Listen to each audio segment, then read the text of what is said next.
Kaleshwaram project కట్టింది మేడిగడ్డ అన్నారం సుందిల్ల, అది కుప్పగూలిపోయింది. కాళేశ్వరం కాస్త కూలేశ్వరం అయింది. శ్రీపాద ఎల్లంపల్లి ప్రాజెక్టు పేదే శ్రీపాదరావు గారి పేరు మీద ఉన్నది. అది మీ తాతనో మీ ముత్తాతనో కట్టింది కాదు, శ్రీధర్ బాబు గారు తండ్రి కాంగ్రెస్ పార్టీ కట్టింది శ్రీపాద ఎల్లంపల్లి. ఇవాళ గోదావరి నదీ జలాలు నగరానికి వస్తున్నాయనంటే శ్రీపాద ఎల్లంపల్లె మూలం. అక్కడి నుంచే గోదావరి జలాలను పట్టుకొని హైదరాబాదు నగరానికి మనం ఈరోజు తరలిస్తున్నాం.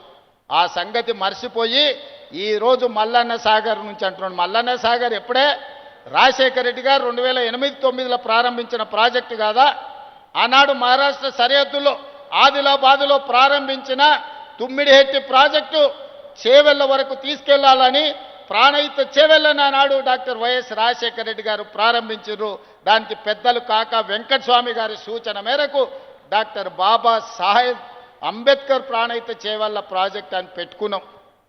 ఇవాళ కాసుల కక్కుర్తి కోసం ఈరోజు తుమ్మిడిహెట్టి దగ్గర ప్రారంభించాల్సిన ప్రాజెక్టును అక్కడ తలకాయ తొలగించిండ్రు, తీసుకెళ్ళి మేడిగడ్డకు తీసుకెళ్ళి ఇక్కడ చేవెళ్లను చివరి ఆయకట్టును తొలగించండు.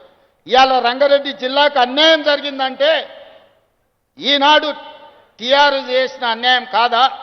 ఆనాడు చేవెళ్లలో రాజశేఖర రెడ్డి గారు ప్రారంభించిన ప్రాజెక్టు అటు చేవెళ్ల, వికారాబాద్, తాండూరు, పరిగి వరకు గోదావరి జలాలను అందించడం ద్వారా ఈరోజు ఈ రంగారెడ్డి జిల్లాలో గోదావరి జలాలతోని వ్యవసాయానికి అందించాలని ఆనాడు డాక్టర్ వైఎస్ రాజశేఖర రెడ్డి గారు ఉన్నప్పుడు కాంగ్రెస్ పార్టీ చేసిన ప్రణాళిక కాదా?